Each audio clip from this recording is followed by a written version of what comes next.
앞뒤좌우로 또 한번 인사하시겠습니다. 하나님만이 역사의 주인이십니다. 아멘, 아멘. 그 주인 되신 하나님께 늘 순복하며 은혜 가운데 거할 수 있기를 바랍니다. 자, 오늘 본문 말씀으로 온 세계 가득한 주의 영광, 온 세계에 가득한 주의 영광이라는 제목으로 말씀 나눌 때 하나님께서 은혜 주실 줄로 믿습니다. 여러분들, 자연을 보면서 하나님의 위대하심, 하나님의 그 작품을 보시면서 하나님의 광대하심을 경험했던 적이 우리 믿는 자들이라면은 많이 있을 것입니다. 그런 경험들을 많이 하셨을 것입니다. 저도 하나님이 정말 멋지시다, 위대하시다라는 생각을 했던 게 제가 청년 시절에 주암산 기도원에 자주 올라갔었거든요. 주암산 기도원에 이제 올라가는데 겨울에 올라가면은 어떻게 올라가냐면은요, 비닐 하우스에 쓰는 그런 비닐 같은 거 그거 뒤집어 쓸 거 하나, 그리고 방석 2개 정도 챙기고 옷 두툼하게 입고 겨울에 주암산 배바위, 그죠? 가보신 분들 계시죠? 거기서 하여튼 열심히 기도합니다. 비닐 뒤집어 쓰고 겨울에 막 쥐야 하면서 열심히 기도하다 보면은 이 비닐 하우스 효과죠. 땀이 막 송글송글 맺혀요. 그래서 송글송글 맺혀가지고 한 새벽이 밝아올 때쯤에 어떻게 하냐 하면은 그 비닐 밖으로 이렇게 얼굴을 이렇게 다 나가면 추우니까 땀이 흘러가지고 다 나가면 추우니까 얼굴만 싹 뺄 때 그 찬바람, 그죠? 하여튼 그때의 기분을 잊을 수가 없어요. 근데 그 바람보다도 더 깜짝 놀랐던 게 새벽이 밝아오기 전에 그때 이렇게 얼굴을 빼면서 하늘을 딱 봤는데, 와, 얼마나 별이 막 초롱초롱 빛나게 아름다운지 그때 감탄하면서 하나님의 위대하심을 찬양했던 기억이 나요. 그때 그렇게 얼굴 이렇게 비닐 밖으로 얼굴만 이래 목도리 쓴 것처럼 이렇게 빼가지고 보면서 이렇게 보고 있는데 하나님께서 저를 바라보시면서 그렇게 말씀하시는 듯한 느낌. 철아, 내가 저거 너만 보라고 너를 위해서 이 하늘의 달과 별들을 만들었어. 그 음성이 들려오는 것 같은 거예요. 다 보시지만은 그 순간만큼은 하나님께서 철아, 너만 봐야 돼. 내가 너만을 위해서 이 멋진 자연을 만들었어 라고 말씀하시는 듯한 느낌 같은 느낌이 하여튼 제 마음속에 꽉 찌르는데, 와, 눈물이 핑 돌면서 하나님 정말 멋지십니다. 감사합니다. 그렇게 하면서 주님의 높고 위대하심을 그렇게 찬양했던 그 새벽에 기억이 납니다. 여러분들은 하나님께서 지으신 자연 만물을 보시면서 어떤 생각들을 가졌습니까? 저는 첫 번째 그 경험을 통해서 정말 이 자연이 새롭게 보여지는 경험을 했었고, 두 번째는 언제 경험을 했었냐 하면은 군대 입대할 때. 서럽잖아요. 이등병의 편지라는 김광석 씨 노래, 거기 집 떠나와 열차 타고 거기 노래에 보면은 풀 한 포기 친구 얼굴 모든 것이 새롭다. 얼마나 서러운지 그 노래 부르면서 하여튼 그때도 하여튼 이 자연을 새롭게 바라봤던 그런 기억이 납니다. 오늘 시편 8편의 저자인 다윗이 경험했던 것, 제가 첫 번째 그렇게 하나님의 광대하심을 경험했던 그 경험이 다윗에게 있었던 것이 아닐까 생각을 해봅니다. 이 시편 8편에서는요, 3가지의 경험을 통해서 하나님을 알게 된 다윗이 하나님의 위대하심, 하나님의 광대하심을 고백하고 있는 노래가 바로 이 시편 8편입니다. 첫 번째는 광야에서 양을 돌보던 다윗이 하늘의 달과 별들을 보면서 하나님의 위대하심, 광대하심을 알게 되었다라고 고백하죠. 두 번째는 그런 광대하신 하나님께서 한낱 미물에 불과한 우리 인간을, 자기 자신을 존귀하도록 돌봐주시는 경험을 하면서 하나님이 위대하신 분이다, 좋으신 하나님이시다라는 것을 경험했고, 세 번째는 이제 하나님의 말씀을 통해서 하나님의 전능하심, 광대하심, 위대하심을 경험했다라고 8편에서 이야기합니다. 자, 그렇게 그 감동이 다윗에게 너무나 큰 은혜가 되었기에 이 시편 8편에서는 수미상관법이라고 앞에 했던 1절에서 이야기했던 그 이야기, 시작에서 했던 이야기를 마무리하는 끝에서 똑같이 그렇게 고백하는 것이죠. 여호와 우리 주여, 주의 이름이 온 땅에 어찌 그리 아름다운지요. 1절에 그렇게 이야기하면서 9절에서도 여호와 우리 주여, 주의 이름이 온 땅에 어찌 그리 아름다운지요. 하나님의 위대하심을 경험하게 되니까 다윗은 그렇게 하나님을 찬양하고 있는 것입니다. 자, 이 시편에서 8편은 감사시라고도 하고 찬양시라고도 이야기를 해요. 이 감사 찬양시가 시편 150편 중에서 총 29편이 있는데 그 중에서 8편이 첫 번째 찬양시로 분류가 됩니다. 자, 8편의 표제어에 보면은요, 깃딧에 맞춘 노래라는 말이 있죠. 깃딧. 예. 다윗의 시 인도자를 따라 깃딧에 맞춘 노래라고 그렇게 이야기하고 있습니다. 자, 이 깃딧이라는 단어는요, 8편과 81편, 84편에서 그렇게 사용되어진 단어인데, 이 깃딧이라는 말은요, 고대 히브리인들이 사용하던 악기의 한 종류이거나 아니면 음악에서 사용하는 어떤 리듬을 이야기할 때, 리듬을 표현할 때 이 깃딧이라는 단어를 사용했던 것으로 추측을 합니다. 그래서 어떤 분들은 이 깃딧이라는 단어가 그리스로 넘어가면서 키타타라는 단어가 되었고, 그래서 이 키타타라는 단어가 그리스에서 스페인으로 넘어가면서 키타라라는 단어가 되었고요. 이 키타라가 스페인에서 다시 영어권으로 넘어오면서 뭐가 될까요? 비슷한 단어, 기타라. 그렇죠. 기타가 되었다라고, 이 깃딧이 그렇게 기타가 되었다라고도 이야기하는 추정을 하는 분들도 있습니다. 자, 어쨌든 이 시편 8편은 이전 7편까지 흘러오던 분위기와는 전혀 다른 분위기를 보이면서 하나님 앞에 찬양하고 감사를 하고 있는 것이죠. 자, 시편 1편과 2편이 시편 전체의 150편의 서론이다라고 말씀드렸습니다. 그죠? 자, 그리고 나서 나오는, 서론이 끝나자마자 나오는 3편부터 시편의 분위기를 보면 어떤 분위기였어요?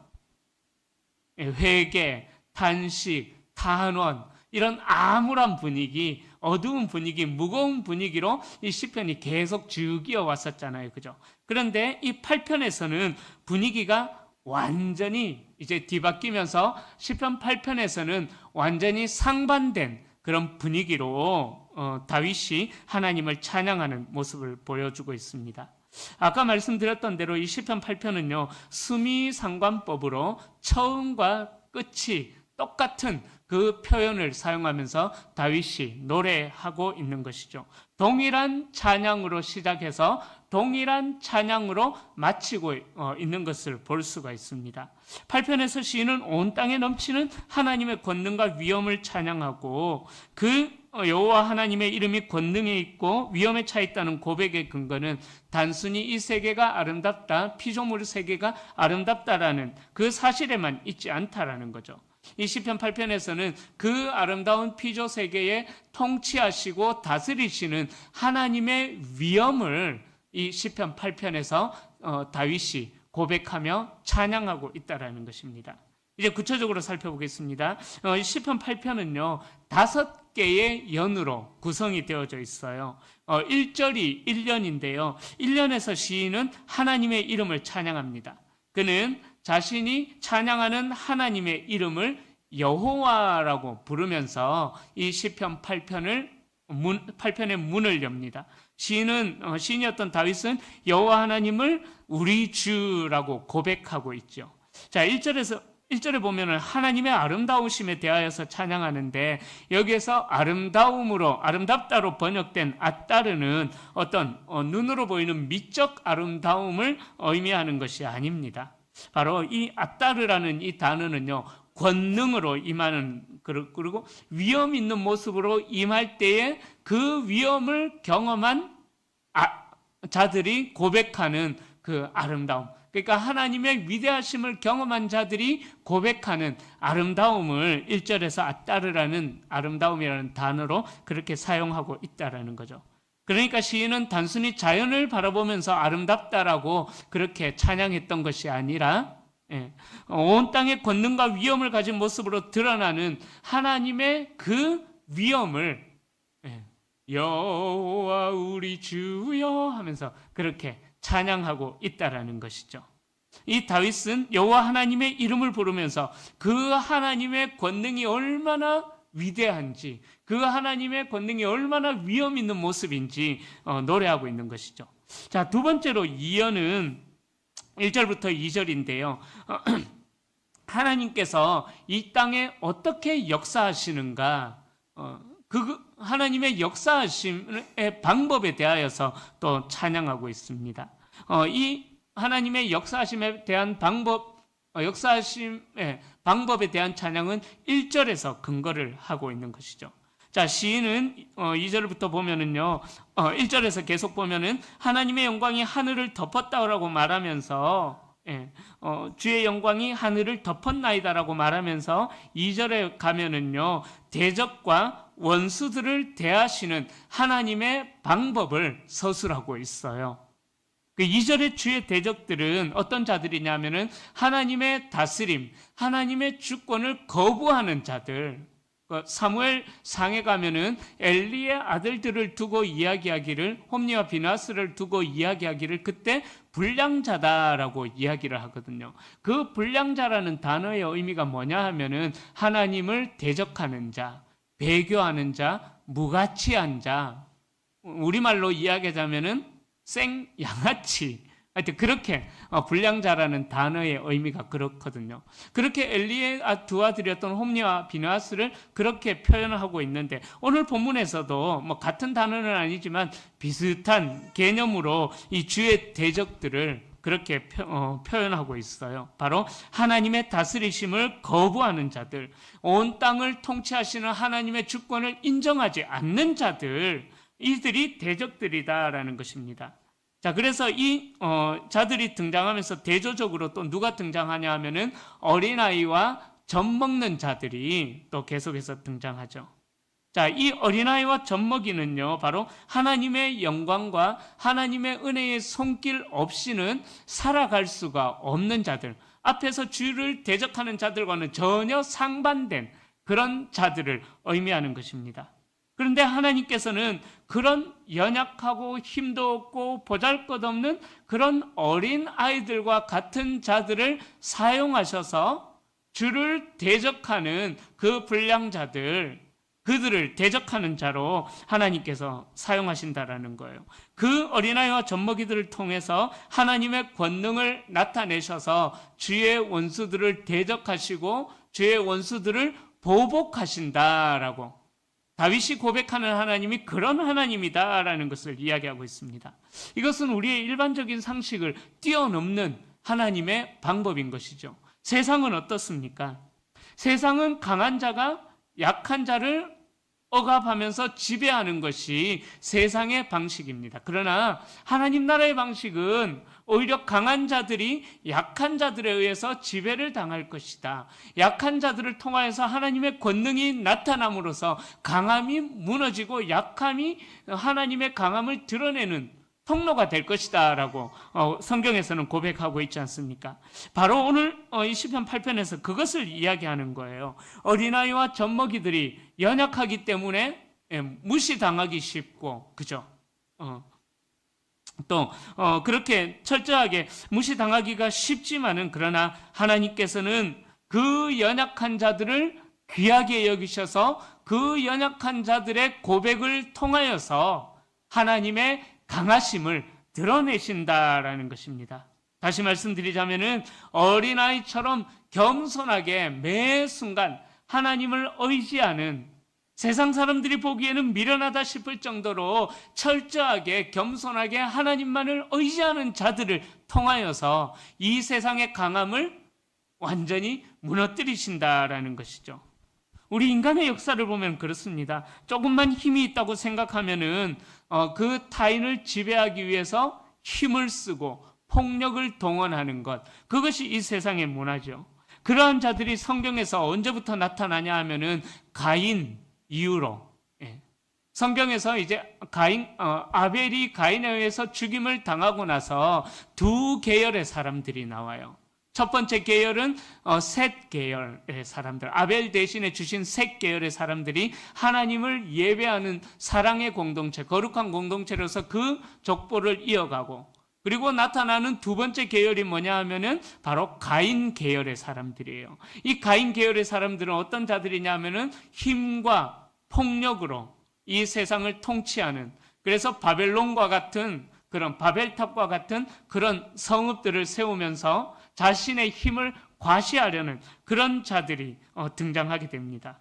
그런데 오늘 본문에서는 그런 정말 세상이 보기에 연약해 보이는 셋 계열의 사람들이 힘 있는 가인 계열의 사람들을 하나님께서 그 연약한 자들을 사용하셔서 강한 자들을 무너뜨리시는 하나님이시다라고, 교만한 자들을 부끄럽게 하시는 하나님의 역사, 하나님의 방식을 다윗이 찬양하고 있는 거예요.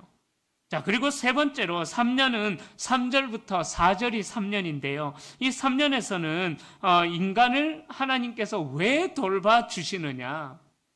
한낱 미물과 같은 정말 별 쓸모없는 것 같은 우리 인간들을 하나님께서 왜 돌봐주시느냐. 하나님 앞에 질문을 하는 그런 모습을 보입니다.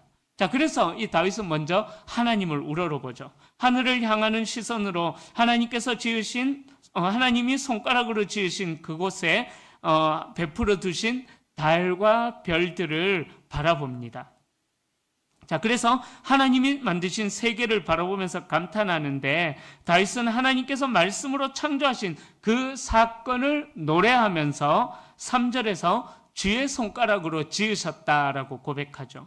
이 표현은, 손가락으로 지었다라는 이 표현은요, 하나님의 솜씨가 얼마나 정교한지 그것을 은유적으로 나타내는 표현이다라는 거예요. 요즘 환경이 많이 파괴되면서 우리나라도 이제 봄, 가을이 거의 없어지는 시대가 되었죠. 그래도 아직은 우리나라가 사계절이 그래도 아직은 있지 않습니까? 이 사계절을 지나면서 변하는 자연의 풍경들을 보면 하나님께서 정말 이 세상을 얼마나 섬세하게 만드셨는지 우리는 그 하나님의 섬세하심도 찬양하지 않습니까? 이 자연에 하나님의 능력과 신성이 담겨 있는 것을 보면서 하나님의 위대하심을 우리 그리스도인들을 보게 된다는 것입니다. 자, 그런데 다윗을 더 놀라게 했던 사건이 있는데 그것이 바로 오늘 4절에서 다윗이 하나님 앞에 질문하는 내용이에요. 우리 4절 말씀 함께 읽어보겠습니다. 사람이 무엇이건대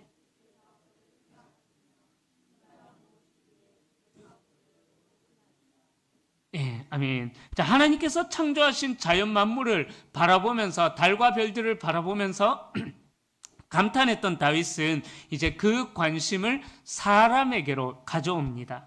다윗을 놀라게 했던 사실은 하나님이 만드신 이 창조 세계에 비하면은 우리 인간들은 너무나 작고 초라해 보이는데 어떻게 하나님께서 이 작고 초라한 사람을 돌보시느냐? 도대체 사람이 무엇일진데 하나님께서 이 사람을 생각하시며 또 인자가 무엇이기에 주께서 그를 돌보시나이까? 라고 하나님 앞에 질문을 던지고 있는 것이죠. 자, 찬양 중에 그런 찬양이 있죠. 옛날 찬양인데 오늘 저 왜 음을 자꾸 높게 잡는가 모르겠어요. 힘든데. 오늘 피었다 지는 들풀도 입히는 하나님 하물며 우리랴 염려 필요 없네. 그렇게 우리 그런 찬양이 있거든요. 도대체 하나님께서 왜 사람을 이렇게 돌보시느냐? 바로 그 찬양을 통해서 다윗도 알게 되었다라는 거죠. 오늘 피었다 지는 들풀도 입히는 하나님이 우리 사람을 얼마나 존귀하게 여기시는지 이제 이어나오는 절에서 고백을 하고 있다라는 거예요. 자, 그래서 예수님께서도 하나님이 얼마나 사람들을 생각하고 돌보시는지 조금 전에 불렀던 찬양, 마태복음 6장 26절부터 30절에 공중 나는 새를 보라, 심지도 않고 거두지도 않고 길쌈도 아니하는데 그들이 그 새들이, 공중 나는 새들도 잘 먹고 잘 살지 않느냐. 또 오늘 있다가 아궁이에 던져지는 들풀도 입히시는 하나님이시다라고 그렇게 먼저 이야기를 하고 있습니다. 그래서 사람 중에서 가장 작은 자인 어린아이와 젖먹이를 귀하게 여기시고 그들을 통해서 권능을 세우듯이 거대한 하늘과 높이 떠있는 달과 별들에 비하면은 아무것도 아닌 우리 인간들을 하나님께서 귀하게 여기시고 조금 있다가 이제 고백하는데 돌보신다라는 그 사실이 다윗에게는 놀랍기만 하다라는 것을 감탄으로, 질문 형식의 감탄으로 도대체 사람이 무엇이간데 주께서 그를 돌보시며 인자가 무엇이간데 그를 생각하시나이까, 돌보시나이까, 그렇게 감탄형의 의문문으로 그렇게 다윗은 하나님의 돌보심을 찬양하고 있는 것입니다. 자, 그래서 사연으로 5절부터 8절에서는요, 인간을 높이시는 하나님을 바라보면서 다윗이 찬양하고 있는 거예요. 사연에서 다윗은 앞의 3년에서 그 질문에 대한 대답을 하고 있습니다. 앞의 3년에서 질문이 이거였잖아요. 도대체 사람이 무엇이기에 이렇게 돌봐주십니까? 도대체 무엇이기에 이렇게 존귀하게 여겨주십니까? 라고 궁금했었던 것이죠. 자, 그래서 사연인 5절부터 8절에서 보면은요, 특별히 5절에서 시인은 하나님이 인간을 하나님보다 조금 못하게 하신 그런 존재다라고 이야기하고 있는 거예요. 그리고 그 하나님보다 조금 못한 인간을 영화와 존귀로 관을 씌우셨다라고, 그렇게 인간을 높여주셨다라고 다윗은 고백합니다. 5절을 이제 72년의 번역은 이렇게 되어 있어요. 5절에 하나님으로 번역된 엘로힘을 72년에서는 앙겔루스라는 단어를 써요. 이 앙겔루스,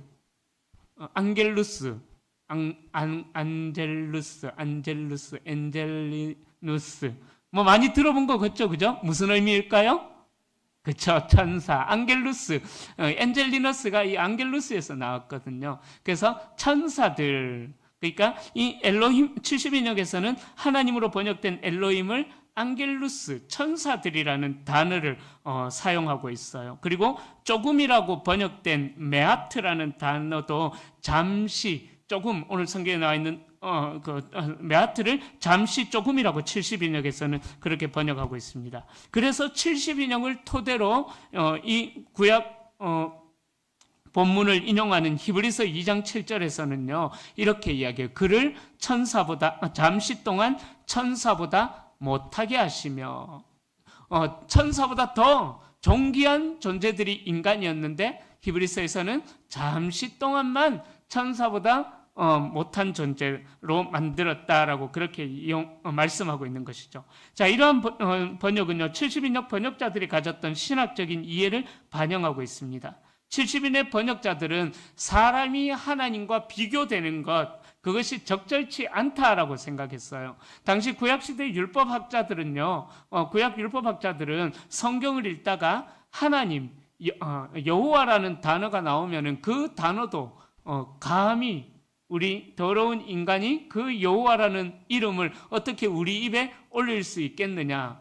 그래서 그 하나님이라는 단어도 함부로 못 읽었어요. 예를 들자면 태초에 하나님이 천지를 창조하시니라, 우리가 이렇게 읽잖아요. 그러니까 율법학자들은 어떻게 읽느냐, 태초에 천지를 창조하시니라. 우리 인간의 입으로 하나님의 이름을 담으면 안 된다라는 거죠. 그리고 또 1절도 여호와 우리 주여, 주의 이름이 온 땅에 어찌 그리 아름다운지, 이때 여호와라는 글자가 나오면은 이 여호와라는 이름을 직접 못 읽어요. 우리 주여, 주의 이름이, 하여튼 그런 식으로 성경을 읽었거든요. 자, 그러니까 이 70인역의 번역자들이 그런 신학적인 이해가 있었다라는 거예요. 하나님과 비교하는 것이 하여튼 옳지 않다라고 해서 사람을 하나님보다 조금 못한 그런 존재로 만드셨다라고. 근데 이게 얼마나 위대한 고백입니까? 그죠? 우리 인간들이 아무리 의롭다고 한들, 정말 깨끗하다고 한들, 하나님과 비교가 될 수가 없잖아요. 그죠? 그런데 하나님께서는 다윗이 고백하는 인간론은 뭐냐면은 하나님께서 사람을 하나님보다 조금 못한 존재로 그렇게 만드셨다라는 그 고백을 노래하고 있다라는 거죠. 이것은 창세기에 나오는 하나님의 형상을 따라 지음받은 자들이 우리 인간들이다. 그 창세기의 고백을 여기서 하고 있는 것입니다. 그리고 우리 인간들은 하나님의 형상대로 지음받았기 때문에 하나님께 가장 소중한 존재다라는 것을 노래하고 있는 것이죠. 여러분, 저와 여러분들이 그렇게 하나님께서 보시기에도 아까운 존귀한 존재다라는 것을 이야기하고 있는 것입니다. 여러분들은 여러분들의 가치를 어떻게 생각하고 계십니까? 여러분들의 가치를 얼마나 높이고 있습니까? 어떤 사람들은요, 자존감은 바닥인데 자존심은 굉장히 높은 분이 있어요. 그래서는 안 돼요. 자존심은 낮아질지라도 자존감이 굉장히 좋아야 돼요. 저를 보면 느끼시겠죠? 제가 자존감이 얼마나 좋습니까? 누가 뭐라 해도 저는 제가 제일 잘생겼다고, 제일 멋있다고 늘 자부하면서, 그리고 저를 바라보시면서 목사님 잘생겼다 하시는 분들을 향해서 저는 늘 이렇게 인사하잖아요. 영이 맑으십니다. 하여튼 저는 자존감은 좋거든요. 근데 저는 자존심은 별로 없는 것 같아요. 왜 그럴까요? 저를 하나님의 형상을 닮은 존재로 만드셨기 때문에 어떤 상황에 처해서 저는 어지간해서는 기가 안 죽거든요. 그런데 이 판단 기준이 잘못되어 가지고 어떤 분들은 어떤 때는 우월감을 느끼다가 어떤 때는 또 열등감을 느끼면서 절망에 빠져버리고 허무주의에 빠져버릴 때가 있다라는 거죠. 그러다 보니까는 심한 분들은 우울증, 조울증 그런 데까지 이제 빠져버리게 되는 것이죠. 여러분 기억하셔야 됩니다. 하나님께서는 우리를 하나님의 형상을 따라 하나님 모양대로 지은 존재가 우리 인간들이라는 거예요. 그러기에 여러분들 스스로를 바라보시면서 높은 자존감을 가지셔도 되십니다. 비록 사람들이 보기에 연약한 모습들이 있어요. 저라고 사람들이 저 스스로 자존감만 높지 사람들이 저를 그런 웃음의 의미로 저를 그렇게 바라보시잖아요. 그죠? 사람들이 보기에 그냥 다 똑같거든요. 그러나 그렇다고 할지라도요. 그렇게 사람들의 시선 때문에 나 스스로 자신 스스로 자존감이 바닥이 되는 것은요. 하나님께서 주신 마음이 아니다라는 거예요.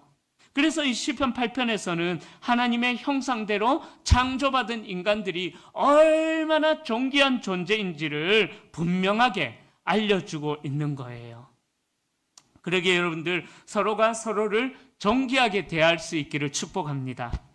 하나님 앞에서는 모두가 다 존귀한 존재들인 것입니다. 그러기에 서로를 존귀하게 여기고 서로를 사랑해야만 하는 거예요. 사람을 바라보는 판단 기준이 나의 시각이 되어서는 안 된다라는 거예요. 어떤 사람들을 바라볼 때에 그 사람을 판단하는 기준은, 분별하는 기준은 하나님의 시각을 기준으로 해서 그 사람을 바라보고 그 사람을 판단도 해서는 안 되겠죠. 그러니까 하나님의 시각으로 바라보고 존귀하게 여겨주고 서로가 서로를 높여줘야만 된다라는 것입니다. 내 기준으로 판단해서 무가치하게 누군가를 무시해버려서는 안 된다라는 거예요. 우리를 하나님의 형상으로 빚으셔서 존귀하게 하신 하나님의 은혜에 감사할 뿐만 아니라 다른 사람도 그렇게 존귀하게 지음받은 하나님의 사람이다라는 사실을 기억하셔서 누군가에 대해서 이야기할 때에 좋은 이야기들을 많이 하시고, 그래서 서로 간에 서로를 높여주는, 서로를 존귀하게, 하나님께서 우리를 존귀하게 바라보시듯이 우리도 타인을 그렇게 존귀하게 바라보며 사랑으로 섬기는 우리가 될 수 있기를 소망합니다. 창세기 1장 28절에 보면 하나님께서는 창조하신 모든 피조물들을 피조물들을 다스리는 권세를 누구에게 주셨어요? 그죠? 사람에게 주셨죠. 생육하고 번성하여 땅에 충만하라, 땅을 정복하라, 땅을 다스려라 라고 말씀하셨거든요. 그런데 사람들 마음에 죄악이 들어오면서 오히려 하나님의 시각도 잃어버리게 되고, 그러다 보니까는 오히려 다스림을 받는 그러한 일들이 일어났지 않습니까? 기억하셔야만 됩니다. 하나님이 인간을 높이신 것은 하나님께서 하나님 손으로 만드신 것을 인정해야 된다, 존귀하게 여겨야 된다라는 그런 의미가 있는 것입니다. 이것이 바로 창세기가 증언하는 바와 오늘 다윗이 시편 8편에서 노래하는 바가 일치하는 의미가 된다라는 거예요.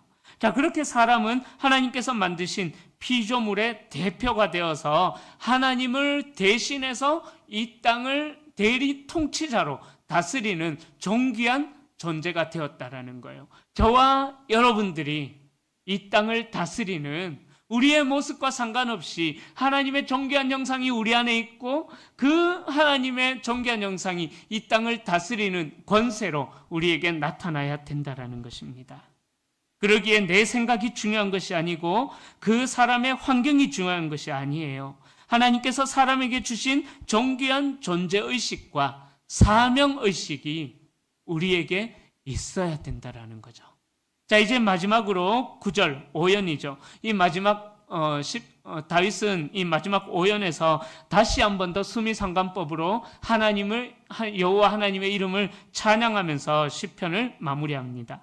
자, 그렇게 이 자연 만물을 바라보고 자신을 바라보았던 다윗이 나는 이렇게 존귀한 존재이구나, 이 세상 만물보다 나를 하나님께서 더 존귀하게 세우셨구나라는 것을 깨달았던 다윗은 이제 9절에서 다시 한 번 더 하나님 앞에 감동하면서 찬양하면서 마무리하죠.